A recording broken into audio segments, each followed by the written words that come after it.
샬롬, 사랑하는 주예수교회 성도 여러분, 오늘은 3월 17일 금요일입니다. 또 한 주간도 주님이 주신 은혜 감사드리며 또 선거적 삶 블레싱 40일에 들음을 통해 축복을 나누는 한 주간 되셨기를 바랍니다.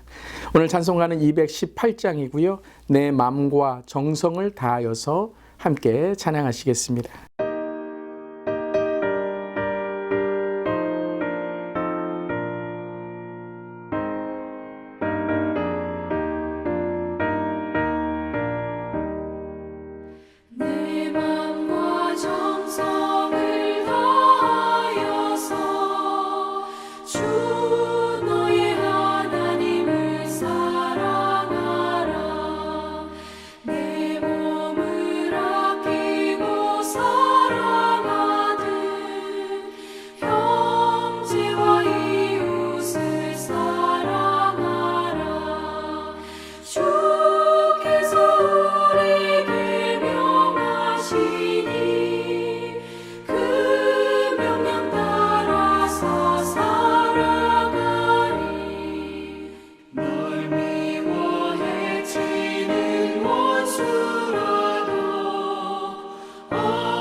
아멘. 오늘도 우리의 마음과 정성을 다해 주님만을 찬양합니다. 오늘 말씀은 사무엘상 24장 1절부터 15절까지 말씀, 하나님의 말씀 함께 나눕니다. 사울이 블레셋 사람을 쫓다가 돌아오매 어떤 사람이 그에게 말하여 이르되 보소서 다윗이 엔게디 광야에 있다이다 하니 사울이 온 이스라엘에서 택한 사람 3,000명을 거느리고 다윗과 그의 사람들을 찾으려 들 염소 바위로 갈새 길가 양에 우리에 이른즉 굴이 있는지라 사울이 뒤를 보러 들어가니라 다윗과 그의 사람들이 그 굴 깊은 곳에 있더니 다윗의 사람들이 이르되 보소서 여호와께서 당신에게 이르시기를 내가 원수를 내 손에 넘기리니 내 생각에 좋은 대로 그에게 행하라 하시더니 이것이 그날이니이다 하니 다윗이 일어나서 사울의 겉옷자락을 가만히 베니라. 그리한 후에 사울의 옷자락 뱀으로 말미암아 다윗의 마음이 찔려 자기 사람들에게 이르되 내가 손을 들어 여호와의 기름 부음을 받은 내 주를 치는 것은 여호와께서 금하시는 것이니 그는 여호와의 기름 부음을 받은 자가 됨이니라 하고 다윗이 이 말로 자기 사람들을 금하여 사울을 해하지 못하게 하니라. 사울이 일어나 굴에서 나가 자기 길을 가니라.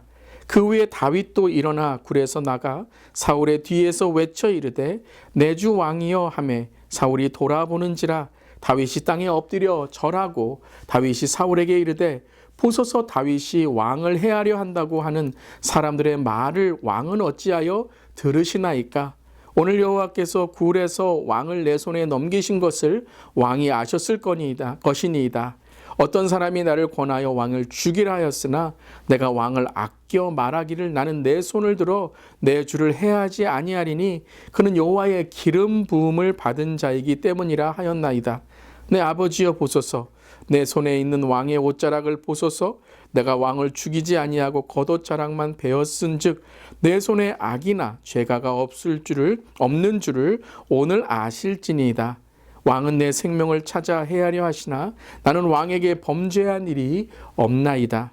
여호와께서는 나와 왕 사이를 판단하사 여호와께서 나를 위하여 왕에게 보복하시려니와 내 손으로는 왕을 해하지 않겠나이다.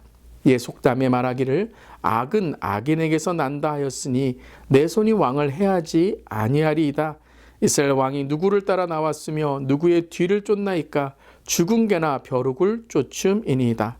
그런즉 여호와께서 재판장이 되어 나와 왕 사이에 심판하사 나의 사정을 살펴 억울함을 풀어주시고 나를 왕의 손에서 건지시기를 원하나이다 하니라. 아멘. 하나님의 말씀입니다. 하나님 말씀에 감사합니다. 오늘 말씀은 이제 끈질긴 사울의 모습 그리고 다윗이 이제 하나님의 기회를 얻는 모습을 보게 됩니다. 누가 승리합니까? 다윗이 승리하게 되는 것이죠. 근데 사울의 모습을 볼 때 오늘 참 끈질기게 다윗을 쫓아오는 모습을 보게 됩니다. 블레셋 전쟁을 마치고 이제 다시 이 다윗을 쫓아 광야로 오게 되는 것이죠. 근데 이번에는 몇 명의 군사를 이끌고 옵니까? 3,000명의 군사를 이끌고 옵니다. 여러분 이제 블레셋의 전쟁을 막 마친 순간이었습니다.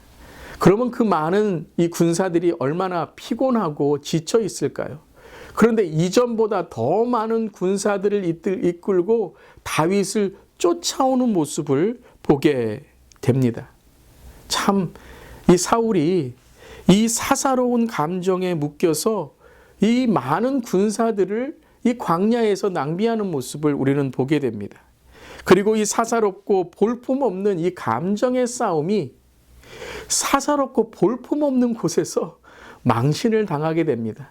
사울이 양을 몰고 있는 그 굴에 양을 이제 놓는 굴에 우리가 있는 굴에 들어가게 되죠. 그리고 화장실이 그때는 아마 이 굴에서 볼일을 보는 것입니다. 그런데 그 많은 굴이 있는 그 광야에서 하필이면 다윗이 숨어 있는 곳으로 들어가게 되는 것이죠.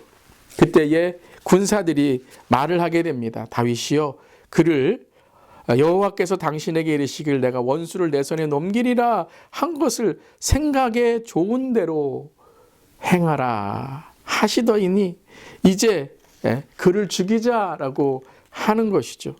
이것이 그날이다 라고 말하게 됩니다. 자, 다윗에게 아주 좋은 기회가 옵니다. 사울을 죽일 수 있는 기회이죠. 여러분 이때에 이 왕을 죽여서 구테타를 일으켜서 왕이 된다는 것은 이방 나라의 흔한 일들입니다.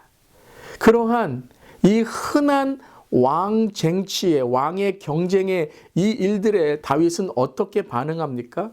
나는 그런 이방 나라의 일들처럼 왕이 되지 않겠다라는 것이죠. 왜 그렇습니까? 하나님의 기름 부으신 하나님 나라의 왕이 되겠다라는 것입니다. 저는 오늘 말씀을 오늘 묵상하면서 과연 우리가 세상을 살아가는 방법이 무엇일까요? 또 교회 안에서 신앙생활을 하는 방법은 무엇이 돼야 될까요? 경쟁, 비교, 시기, 질투. 하나님의 일을 하면서도 때로는 목회를 하면서도 우리는 시기와 질투와 비교와 경쟁에 휩싸여서 누군가를 넘어뜨려야만 누군가를 해야만 우리가 서는 것처럼 생각하게 됩니다. 그래서 여러분 때로는 교회 안에서도 싸움이 일어나고 또한 믿는 자의 가정에서도 서로 상처를 주고 때로는 같은 사역과 같은 봉사를 하면서도 우리는 하나님의 영광을 가릴 때가 있다는 것이죠. 그때 우리는 다윗과 같이 단호하게 결단해야 될 줄 믿습니다. 나는 그를 해하지 않으리라 라는 것입니다. 그래서 어떻게 합니까? 사울의 겉옷 자락을 가만히 베게 됩니다. 그리고 우리가 잘 알듯이 이제 그는 사울 앞에서 사울 왕이여 내가 당신을 죽이지 않고 당신을 해하지 않고 이렇게 나는 옷만 베었다라고 말하게 되는 것이죠. 그리고서 오늘 10절에 오늘 여호와께서 굴에서 왕을 내 손에 넘기신 것을 왕이 아셨을 것이니이다. 어떤 사람이 나를 권하여 왕을 죽이라 하였으나 내가 왕을 아껴 말하기를 나는 내 손을 들어 내 주를 해하지 아니하리니 그는 여호와의 기름 부음을 받은 자이기 때문입니다 라고 고백하게 됩니다. 사울 또한 하나님이 기름 부은 자이다 라는 것을 고백하며 나는 하나님이 기름 부은 자를 내가 해하지 않겠다라는 것이죠. 여기엔 아주 중요한 두 가지의 고백이 있습니다. 첫 번째 고백은 무엇이죠? 나는 하나님이 기름 부은 자를 내가 해하지 않겠다라는 고백이 있는 것이고, 두 번째는 또 무엇이죠? 하나님이 원수를 갚아주실 것이다 라는 거예요. 잘못한 것이 있으면 하나님께서 사울을 판단해 주실 텐데, 그것은 내가 사울을 해하는 것보다, 내가 사울을 어떻게 하는 것보다 더 큰 심판이 있을 것이다 라고, 하나님께서 이것을 판단해 주실 것이다 라고 고백하고 있는 것입니다. 여러분, 이것은 신앙의 대단한 고백만이 아니라 이것은 하나님 앞에 하나님을 경외하는 고백이기도 하는 것입니다. 하나님이 나의 아버지이니까 하나님, 저 사람 하나님께 손봐주세요 라는 고백뿐만 아니라 나 또한 하나님 앞에 정직하고 하나님을 경외하는 삶을 살겠다라는 것이죠. 그리고 하나님의 심판이 임할 때에 내가 해야 하는 것보다 더 큰 심판이 임하게 될 것이다 라는 것이에요. 여러분, 이것이 바로 다시 오실 주님을 기다리는 우리의 고백이기도 합니다. 우리가 지금 어떻게 한다고 해서 그것은 잠시 해결점이 될 수 있겠지만 그것은 온전한 해결점도 아니고 악에 대한 온전한 우리의 반응도 아닙니다. 악을 손으로 이긴다는 것은 우리는 하나님 앞에 정직하고 공의로운 하나님을 바라는 것뿐만 아니라 주님 오시는 그때의 그 심판은 많은 하나님의 공의와 정의를 이 땅에 선포하는 하나님께서 하나님 되심을 우리에게 보여주시는 날이다. 이것을 오늘 다윗은 선포하고 있는 것입니다. 그래서 13절에 예속담에 말하기를 악은 악인에게 난다 하였으니 내 손이 왕을 해하지 아니하리라 라고 고백하게 됩니다. 그러면서 15절 여호와께서 재판장이 되어 나와 왕 사이에 심판하셔 나의 사정을 살펴주신다라는 것입니다. 오늘 이 모든 이 말씀을 읽으면서 참 우리에게 감동이 됩니다. 그런데 한 가지 저에게 묵상을 하면서 생긴 마음이 있습니다.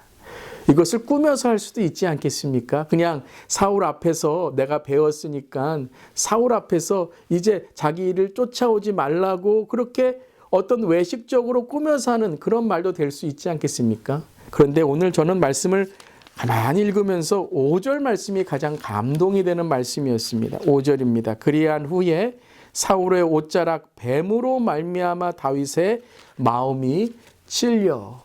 네, 다윗을 안 죽인 것만이 아니라 다윗이 사울을 안 죽인 것만이 아니라 사울의 옷자락 벤 것까지도 마음에 찔렸다라는 것이죠. 오늘 이 말씀에서 가장 저는요 강조점이 여기에 있다고 생각합니다. 사울의 옷 벤 것까지도 마음에 찔려 있다는 거죠. 나의 말 한마디 작은 것도 마음이 찔린다는 거죠. 그냥 당신을 안 죽였으니까 이것이 하나님께 얼마나 위대한 것입니까가 아니라 그 작은 일까지도 마음에 찔려 있는 그 다윗이 하나님 앞에 서 있는 모습, 또 사울 앞에만이 아니라 누구에게도 그랬죠. 자기 사람들에게도 절대 사울을 해하지 말라라고 말했던 것입니다. 사랑하는 성도 여러분, 우리의 마음을 가만히 돌아봅시다. 우리가 그냥 다른 사람에게 내가 이런 일 했어, 나는 신앙인이야, 나는 뭐 목회를 이렇게 했어, 이런 것이 아니라 가만히 오늘 새벽에 내 마음을 가만히 돌아보면서 정말 작은 내 마음의 하나까지도, 말 한마디까지도 하나님이 들으시는구나. 여러분, 여기서부터가 회개입니다. 무슨 사람들 앞에 잘못했다, 무슨 내가 회개한다. 여러분, 그것이 아니라 가장 깊은 곳에 나는 하나님께 합당한 자인가. 그때 우리 모두는 하나님 앞에 누구도 온전하게 설 수 없는 것이죠. 그렇기 때문에 오늘 우리는 예수님만을 바라봐야 되는 것입니다. 성령님 도와 주시옵소서. 오늘도 하나님만을 바라볼 때 우리는 참다운 기회 가운데 또한 위기 가운데 하나님이 뜻하시는 뜻을 바라볼 수 있는 줄 믿습니다. 그런 저렴 되기를 주님의 이름으로 축복합니다. 기도하시겠습니다. 하나님, 억울함을 호소할 수밖에 없는 상황에서 그것을 스스로 해결하지 않고 하나님께 맡길 수 있는 믿음을 구합니다. 가장 기회가 있는 것이 우리의 믿음의 위기인 줄 믿습니다. 우리의 말로 행한 것, 우리의 마음으로 행한 것, 우리의 삶으로 행한 것 모두 다 하나님이 보고 계심을 이 시간 고백합니다.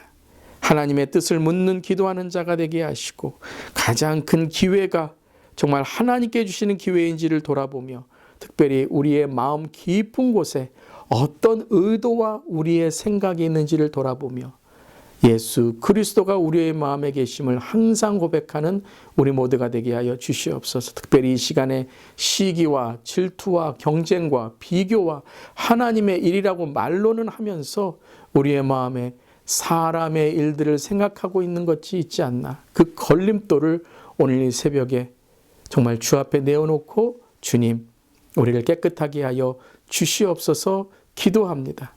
주님, 우리를 인도하여 주시옵소서. 주님 감사드리며 예수님의 이름으로 기도드리옵나이다. 아멘. 오늘도 믿음으로 승리하시고 또 주님과 동행하는 하루 되시기를 바랍니다. 아멘.